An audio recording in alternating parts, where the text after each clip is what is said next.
So, what do all us moms really want? More me time, more money, less stress. Enter meal planning. The downside, it kind of sucks. Okay, we all hate spending our precious little free time meal planning, but if you put in a small amount of work right now, it's going to make your week move so much smoother. The question is, how do we make this as painless as possible? Step 1.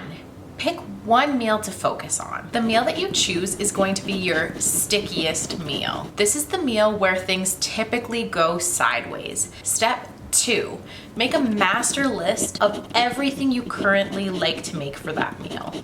You only have to do this once and then you can add to your list forever. Step 3, set a timer on your phone for 10 minutes because I want this to be quick and painless. Step 4, have a quick peek in your fridge and freezer and find out what you have for perishable foods. I'm talking your produce and your meats. See what perishables need to be used up and then consult your master list. Next, fill the empty spots with recipes from your master list and then research new recipes that you would like to try.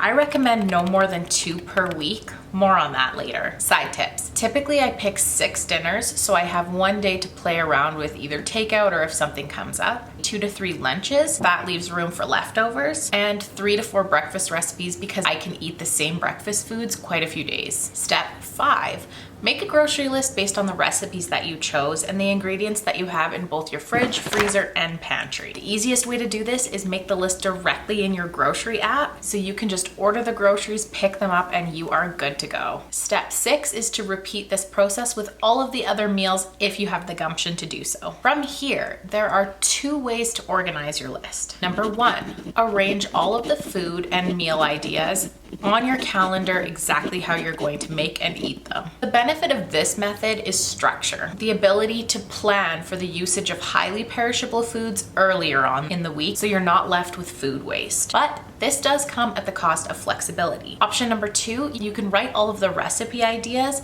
under each category, breakfast, lunch, and dinner. And then as the week goes on, you can pick and choose what you're feeling for that day. The benefit of this is flexibility, but the downside is that you do have to do a little bit more thinking on the go. A quick note. Here's where I think most people go wrong. It is so easy to overcomplicate meal planning. We all kind of get caught up in the whirlwind of the excitement of trying something new. In my experience, however, it's important to start small. Sometimes we make a list based on this ideal lifestyle that we want to live instead of looking at where we are right now. I know I've made the mistake where I decided that I was going to eat only healthy meals that week, and I burned out really fast, and then all I had was ingredients for foods I didn't want to eat. So to combat that, I want you to pick no more than 2 new recipes to try this week, and make sure that they include ingredients that you know, like, and use on a regular basis. If you do want to eat healthier, what you could do is pick a new vegetable to try, but use it as a side instead of the star of the main dish. I know this is counterintuitive to what most health coaches advise,